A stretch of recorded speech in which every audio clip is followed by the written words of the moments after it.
성탄절이 15일, 열흘 남았습니다.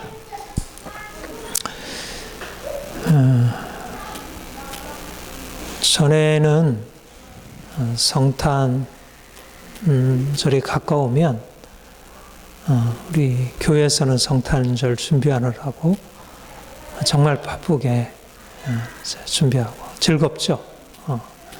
하는 것이 이제 즐겁고, 또 믿지 않는 사람들도 어떤 연말의 분위기도 있지만 어떤 성탄이 주는 어떤 그런 즐거움, 기대, 소망, 이런 것이 분명히 어떤 사회적으로 있었던 것 같아요. 근데 요즘은 정말 전혀 성탄, 크리스마스라는 분위기를 전혀 느낄 수 없는, 캐롤도 거의 들리지도 않고, 그 시대적인 분위기가 너무 이제 많이 바뀌었다는 생각을 하게 돼요. 이런 것을 어떻게 이해를 할까? 어떻게 보면 믿지 않는 사람들이 성탄을 의미 있게 받아들이는 것이 오히려 이상할 수도 있겠죠. 주님을 모르니까 예수님이 이 땅에 오신 것이 우리의 구원을 오셨고, 또 우리가 그분으로 인해서 인생이 새로워진다는 사실을 알지 못하니까 성탄을 기뻐하는 게 진정한 의미로 그렇게 하는 것이 아니기 때문에 그렇게 그 자체에다 큰 의미를 둘 것은 아닌 것 같아요. 그렇지만 아무튼 오늘날 이렇게 사람들이 예수님 오신 날에 대해서 별 의미를 두지 않는 것은 어떤 이 시대의 중요한 가치를 반영하고 있다, 이제 그런 생각을 하게 됩니다.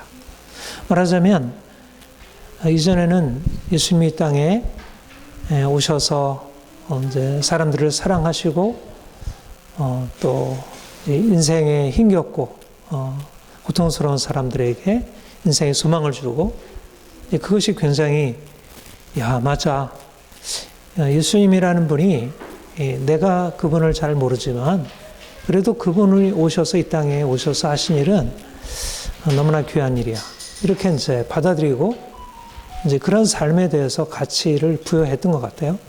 근데 요즘은 말하자면 그렇게 좀 더 인간이 사랑하고 사랑받고 고통에서 벗어나는 데 있어서 이제 그런 인간다운 삶이, 그런 평화, 사랑, 이런 가치들이 점점 사라지는 것이 아닌가, 그런 생각을 하게 됩니다.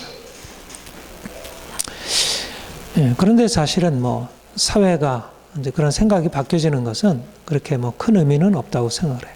그러니까 중요한 것은 예수님이 정말 어떤 분이신지, 또 우리가 주님을 어떻게 믿고 있는지, 이게 제일 중요한 일이죠. 세상 사람들이 크리스마스가 돼서 어떻든 그런 들뜬 분위기가 되는 것, 서로 이제 크리스마스 선물하고 또 크리스마스 이브에 같이 놀고 이런 것이 사실 주님을 축하하는 일들과 직접적으로 상관이 없는데, 중요한 것은 예수님이 이 땅에 오셔서 우리를 위해서 행하신 일들이 우리 믿는 자들에게 어떻게 받아들여지고, 정말 예수님이 이 땅에 오신 목적을 우리가 깨닫고 그분 안에서 진정한 의미를 발견했는지, 정말 놀라운 거야. 우리가 이제 여러분 그 생일 축하하잖아요. 우리 생일 축하는 어떤가요? 누구 생일 축하해서 같이 케이크도 사주고 선물도 해주고, 그 자체가 기쁨이 되지는 않잖아요. 그 생일 축하해준다는 것 그 자체보다는 이제 생일을 당한 그 사람이 내게 주어지는 의미에 따라서 내가 너무 축하해주고 싶고, 너무 좋고, 또 함께 축하받아 줬고, 축하해 주어서 좋고, 이런 것처럼 예수님도 그러리라고 생각해요. 예수님이 성탄에 많은 사람들이 들뜬 분위기로 이렇게 크리스마스 장식하고 선물 나누고 하는 그 자체가 예수님에게 그렇게 기쁨이 되지 않고, 정말 주님을 아는 사람들이 주님이 이 땅에 오신 것이 그들의 인생에 놀라운 변화를 주었고, 그래서 예수님 너무 좋아요. 주님 오셔서 내 인생은 이렇게 변화되었어요. 주님께서 이 땅에 태어나신 것이 내 인생에 너무나 축복이에요. 너무나 귀한 일, 내가 함께 기뻐하고 싶어요. 이렇게 할 수 있다면 그것이 진정한 크리스마스 의미가 되리라 생각합니다. 2000년 전에 베들레헴에 예수님께서 탄생하셨고 예수님이 이 땅에 오실 때도 오늘과 같이 전혀 축하 분위기 속에서 오신 거 아니잖아요. 말구 위에 태어나셨고 목자들이 와서 예수님 앞에 이제 예수님 오신 소식을 전하고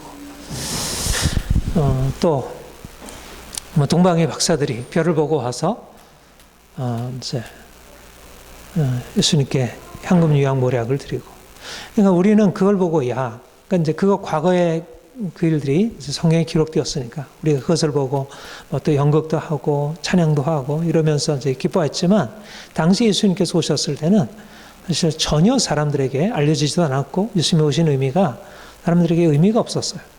그런데 예수님이 이 땅에 오셨고, 그가 오셔서 정말 놀라운 분임을 이 땅에 사시면서 나타내셨고, 또 실제적으로 그가 십자가에 죽으시고 부활 승천하셔서 만왕의 왕, 만주의 주가 되셔서 정말 예수님이 이 땅에 오신 사건이 그냥 보통 사건이 아님을, 이 땅에 많은 영혼들이 나서 이제 이 세상을 어떻든 이렇게 변화시키고 그런 일들이 있지만, 예수님이 이 땅에 오신 의미는 그런 것과는 전혀 다른 의미를 가지고 있다는 사실을 이제 주님께서 나타내셨습니다.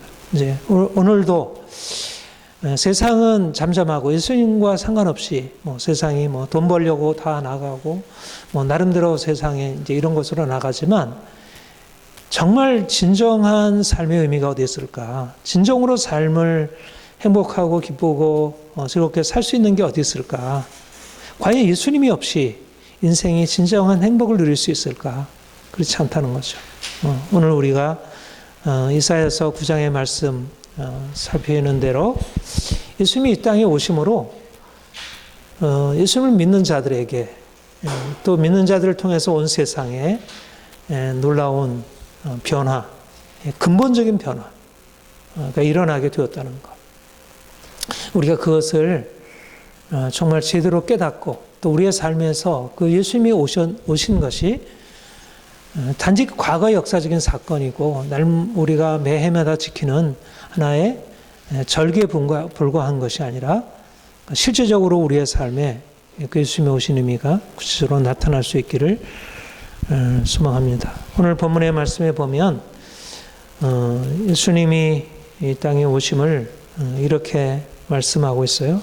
이는 한 아이가 우리에게 낳고 한 아들을 우리에게 주신 바 되었는데, 그의 어깨에는 정사를 메었고 그의 이름은 기묘자라 모사라 전능하신 하나님이라 영존하신 아버지라 평강의 왕이라 할 것입니다. 한 아기가 태어나는데 그 아들의 이름, 그 아기의 이름은 기묘자 묘사, 영존하신 아버지, 평강의 왕, 그렇게 불리어진다 예언하고 있습니다. 주전 700년 전경에 이사야를 통해서 예언하신 이 메시아 탄생의 예언, 이것이 700년 후 지금부터 2000년 전에 베들레헴 땅에 이루어졌습니다. 그분의 이름을 예수라 이름하고 그 이름이 평강의 왕이라 불려질 것이라 말씀했습니다. 평강의 왕이라는 말이 무엇일까요? 평화의 왕, 평화의 왕자라는 의미가 무엇일까요? 평화라는 말은 구약 성경에서 가장 중요한 단어 중에 하나입니다. 구약에 여러 가지 중요한 용어들이 있는데, 하나님이 이 땅을 다스리고 통치하시는 데 있어서 인생을 향한 가장 놀라운 축복을 말할 때 평화, 샬롬, 그렇게 말합니다. 여러분, 지금도 히브리인들이, 유대인들이, 이스라엘 사람들이 인사할 때 샬롬, 그렇게 인사를 해요. 샬롬, 우리말로 하면 안녕이라는 말과 같은 말이에요. 당신에게 인생의 안녕, 인생의 평안, 인생의 놀라운 복이 임하기를 원합니다. 라는 축복이죠. 하나님이 우리 인생을 이 땅에 태어나게 하실 때 생육하고 번성하여 땅에 충만하고 땅을 다스리라. 번성의 축복을 약속하셨어요. 우리 모두는 하나님의 그런 계획 속에서 세상에 태어난 사람들이에요. 여러분, 인생의 안녕과 평화, 번영을 바라지 않는 사람이 있을까요? 우리 모두에게는 그런 인생의 소망을 갖고 그런 인생을 꿈꾸고 살아가요. 개인적으로 그러하고 또 우리 가정이 그러하고 우리 자녀들이 그러하고 또 우리 사회가 국가가 그러하기를 우리가 소망합니다. 그런데 우리 자신 또 우리의 가정 또 우리 이 사회 국가 이 세계 어떤가요? 평화가 온전하게 실현이 되고 있는가요? 그렇지 못하잖아요.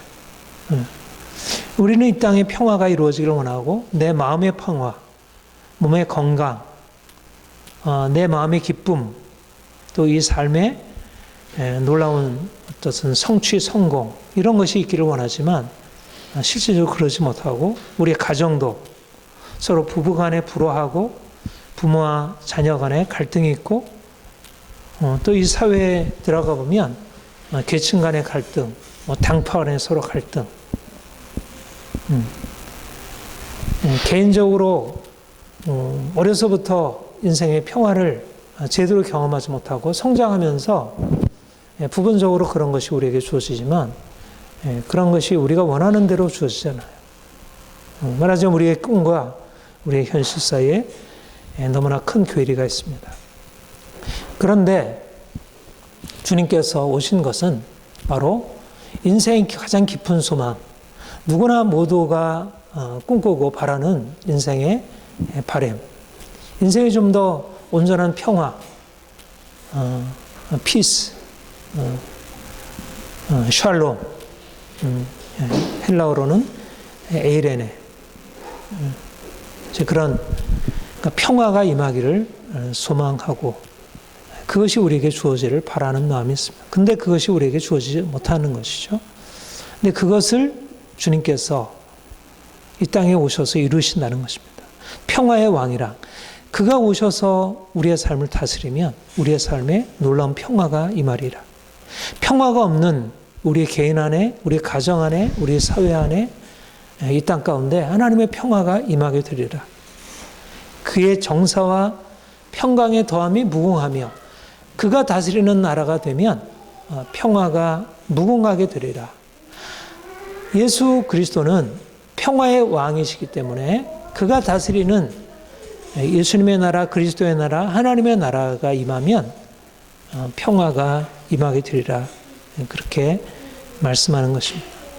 주님이 이 땅에 우리의 왕으로 임하셨고 평화의 왕으로 이 땅에 우리를 다스림으로 다루시고자 임하셨습니다. 우리가 그분을 왕으로 모셔드릴 때 우리 인생 안에 우리의 삶 가운데 이러한 평화가 실질적으로 일어나게 될 것을 말씀하는 것이죠.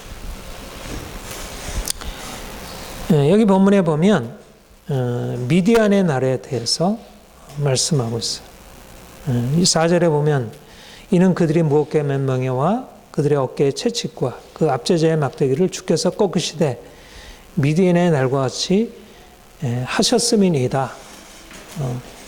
사람들이 막 즐거워하는데 말하자면 사람들이 즐거워하는 이유가 있는데 그것은 미디안의 날과 같이 되었기 때문에 그 전에는 어떤 상태에 놓였냐면 무겁게 맨 멍에 어깨에는 채찍이 그 다음에 압제자의 막대기가 인생을 고통스럽게 했었는데 미디안의 날과 같이 되어 누군가 왕이 와서 그들을 그 압제자의 막대기에서 그 어깨에 내려진 채찍에서 무겁게 맨 멍에로부터 그들을 건져주었다는 것.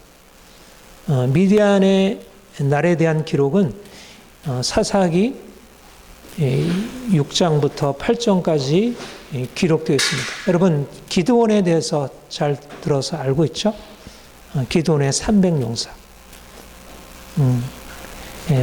그 기드온의 300용사를 통해서 횃불로 미디안을 물리치고 승리한 기록을 말씀하고 있어요. 그런데 그 기드온이 사사로 등장해서 이스라엘을 구원하던 때가 언제였냐면 이스라엘 백성들이 범죄해서 하나님 앞에 심판을 받아 하나님 미디안을 통해서 치신 거예요. 그래서 미디안이 들어와서 자신이 가지고 있는 그 무기로 그들이 가지고 있는 것을 모두 다 빼앗아서 그들이 농사만 지으면 그 농사진 모든 것을 다 탈취해가고 양과 소나 이런 걸 다 탈취한 거예요. 그러니까 그들은 농사를 지어도 농사를 지을 수가 없는 그것을 먹고 자기들이 누릴 수가 없게 되었어요. 그래서 여러분 그 기도를 하나님께서 부르실 때 어떻게 부들렀죠?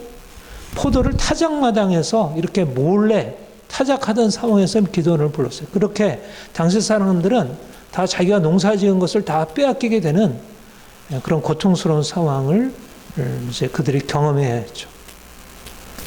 그래서 그 6장 그 앞부분에 보면 뭐라 그랬냐면 그들이 다 빼앗겨서 궁핍함이 심한지라 그렇게 말씀하고 있어요. 그래서 하나님께 부르짖어서 하나님 잘못했어요. 제발 우리 좀 도와주세요. 그래서 하나님께 이렇게 기도했더니 하나님께서 미디안을 부르셨죠. 기드온을 부르셨는데 여러분들이 알듯이 기드온이 처음에는 나 못해요. 나는 뭐 가진 게 없고 내가 이제까지 뭐 갖춘 게 하나도 없는데 내가 어떻게 나가서 저 미디안을 쳐부르시겠어요. 그런데 하나님이 이제 그와 함께 하시겠다고 하니까 그에게 하나님께 증거를 구해서 양털 기도 드린 거 여러분 기억하죠.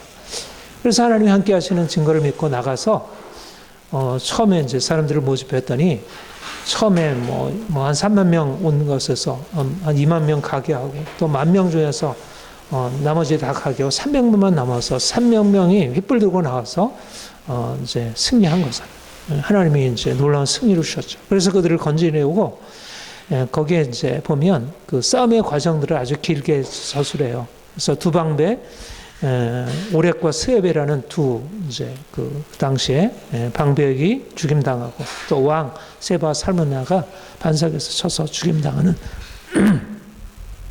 그래서 그들이 그동안 미디안에 의해서 무겁게 맨 멍에 어깨에 맨 채찍 그 다음에 압제자의 막대기로 그들이 고통당하고 있었는데 하나님께서 그것을 꺾으시고 그리고 이제 그들에게서 빼앗은 탈취미를 가지고 나누는 그 즐거움을 얻게 하는 것입니다.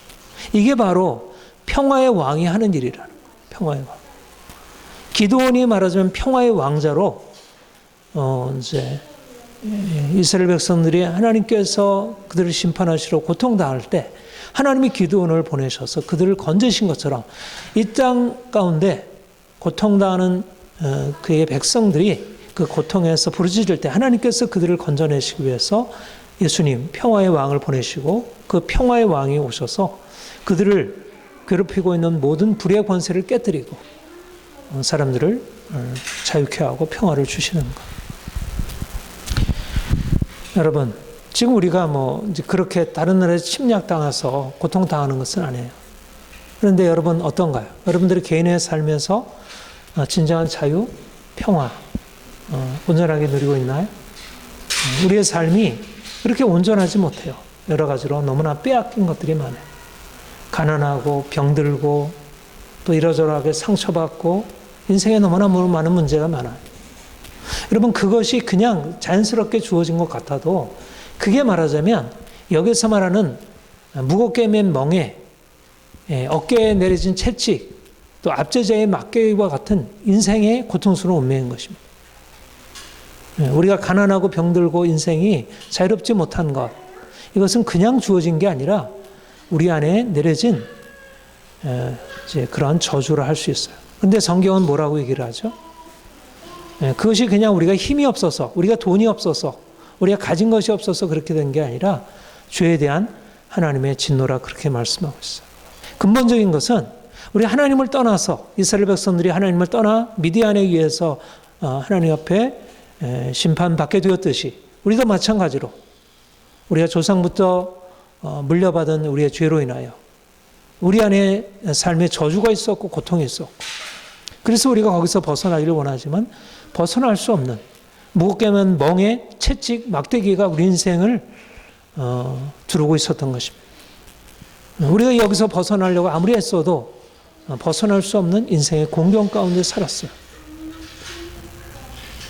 그런데 주님께서 바로 우리의 구원자로 오신 것입니다. 예수, 그 이름 예수.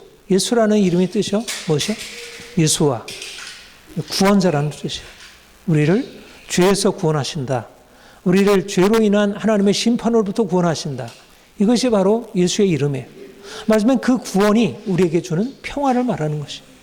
우리가 죄로 말미암는 진노에서 벗어나지 못한다면 아무리 우리가 애쓰고 노력해도 돈을 많이 벌어도 많은 사람들이 우리를 인정하고 칭찬해 주어도 우리 인생에 진정한 평화가 있을 수 없어요.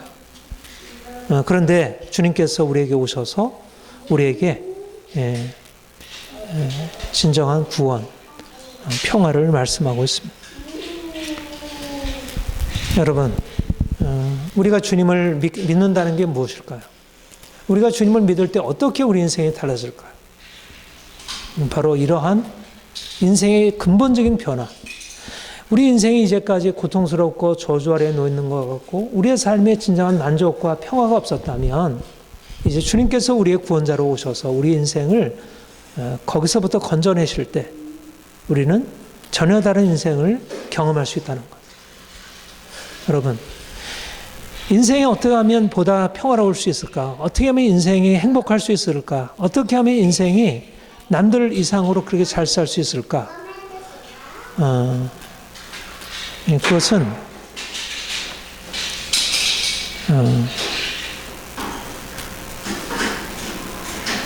우리 자신의 노력, 애씀, 그것으로 되는 게 아니라 우리를 위한 평화의 왕, 우리의 구원자 주님이 필요하다는 거죠. 주님이 오셔서 우리를 위하여 구원을 베푸실 때 우리는 그동안 전혀 경험하지 못했던 놀라운 변화로 들어갈 수 있게 됩니다.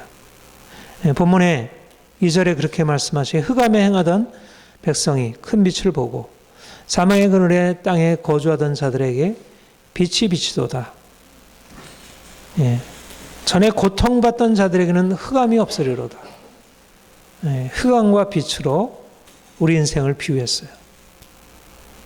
흑암에 행하고 있다. 흑암 아래에 있다는 말이 무엇일까요? 인생에 평화가 없고 인생에 자유로움이 없다는 거예요. 인생이 너무 어둡고 절망적이라는 거예요.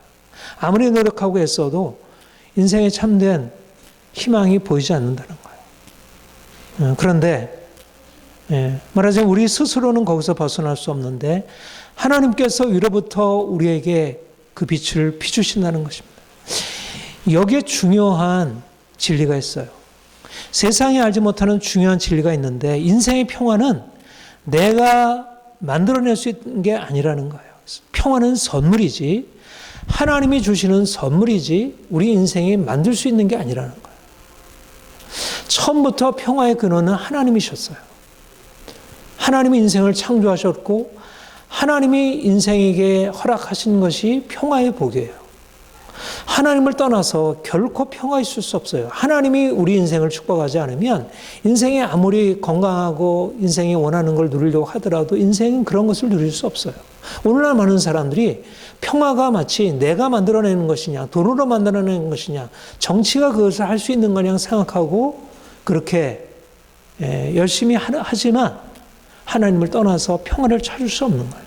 그래서 모두 다 죄 아래 있고 하나님의 심판 아래 있고 흑암에 거하고 있는 거예요. 어떻게 흑암에 거하던 백성들이 흑암에서 벗어날 수 있을까? 하나님으로부터 빛이 임하는 것입니다.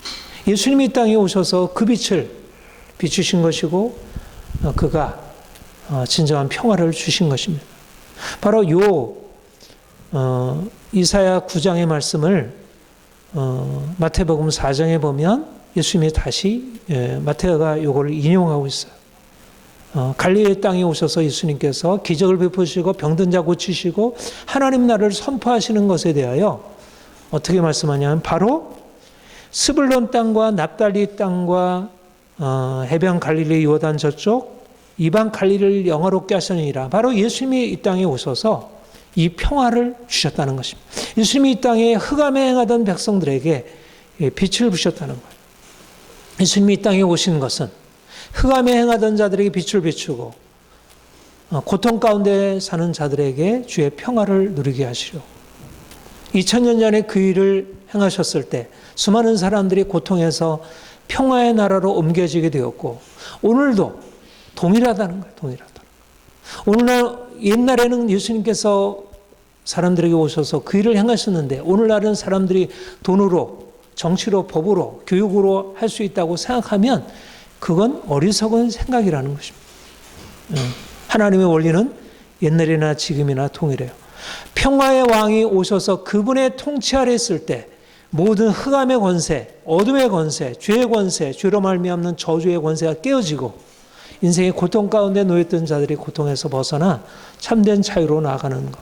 가난하던 자들이 부욕해 되고 병든 자들이 고침받고 비천한 자들이 존귀케 되고 고통당하는 자들에게 참된 평화가 주어지게 된다는 것입니다. 우리가 주님이 우리의 평화로 오신 사실 때문에 우리는 인생의 고통 가운데 살아왔지만 우리 인생의 고통을 그냥 고통으로 운명으로 여기지 아니하고 주께서 우리에게 평화의 왕으로 오셔서 우리 인생을 평화로 바꿔놓으실 것을 기대할 수 있습니다. 우리 인생은 예수 그리스도 안에서 이제는 소망의 삶으로 살아가는 거예요. 여전히 우리의 삶이 문제가 있지만, 여전히 가난하고 우리가 원하는 대로 다 되지 않지만, 그럼에도 불구하고 내가 노력해서 무엇을 행하는 것이 아니라 주님께서 우리에게 보시는 그 은혜로 인하여, 그 값없는 은혜로 인하여 은혜와 평강이, 주의 은혜가 우리의 삶에 평화를 가져다 주고 우리의 삶에 묶여 있었던 모든 고통의 사슬들이 끊겨지게 되는 것을 우리가 기대할 수 있어요.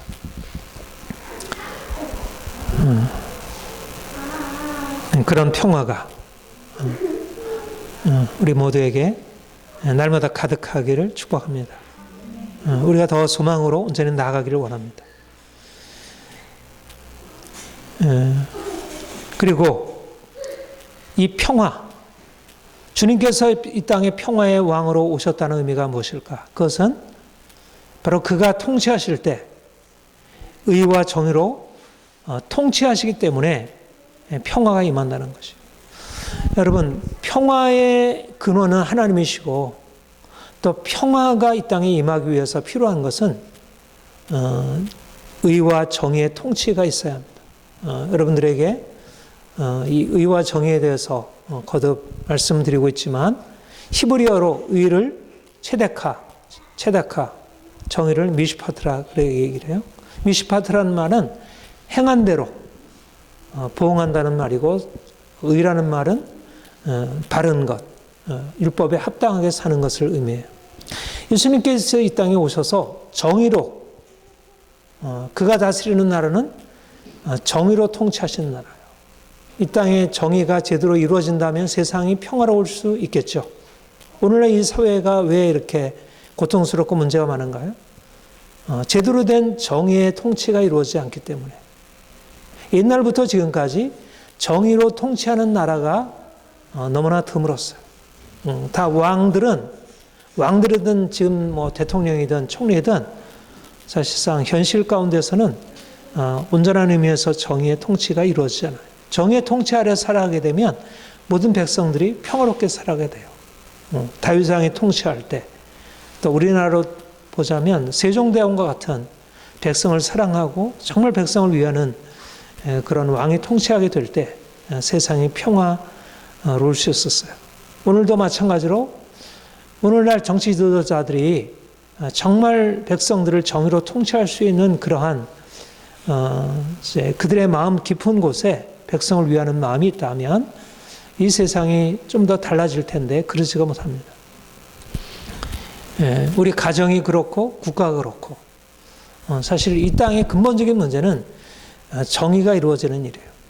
주님이 이 땅에 오셔서 어떻게 평화를 이룰 수 있을까에 있을 때 중요한 게 뭐냐면 예수님이 이 땅에 오시면 이 땅에 깨어진 미슈파트 체다카가 회복이 된다는 거예요. 그리고 주님을 믿는 사람들 안에 이것이 세워짐으로 이 세상에 근본적인 변화가 일어날 수 있다는 것이. 오늘날 우리 세상을 바라보면 어때요? 너무나 사람들이 이기적이고 자기 욕망대로 살아가고 너무 불법을 행하는 일들이 너무나 많아요. 믿는 사람들조차도 온전한 의미에서 하나님 말씀대로 순종하며 정말 의를 행하기를 추구하고 그렇게 사는 사람들이 너무나 적어요. 그런데 주님을 믿는 사람들에게 일어나는 변화가 뭐냐면 바로 하나님의 말씀에 따라 순종하는 의의 백성으로 변화되어지고, 그래서 하나님께서 주실 상급을 바라보고 의롭게 살아가는 것을 경험적으로 터득하게 돼요. 이것이 바로 평화의 왕으로 오신 주님께서 이 땅을 통치하시는 방식이에요. 본문에 7절에 보면 그 정사와 평강이 더함이 무궁하며 다윗의 왕자가 그의 나라에 군림하여 그 나라를 굳게 세우고 지금 이후로 영원히 정의와 공의로 그것을 보존하실 것이라. 예수 그리스도는 이 땅에 오신 메시아는 정의와 공의로 체데커와 미슈파트로 통치하시는 나라. 우리가 그분의 통치하셔서 살아갈 때 우리의 삶 가운데 이제까지 무너져 있던 정의가 회복이 되어지고 의가 회복이 되어져서 우리가 말씀대로 순종하고 선을 행하고 의를 행하고 불의를 미워하고 우리가 어떻게든지 말씀대로 순종하는 삶을 살게 되는 것. 이것이 바로 주님께서 우리에게 통치하시는 역사들이에요.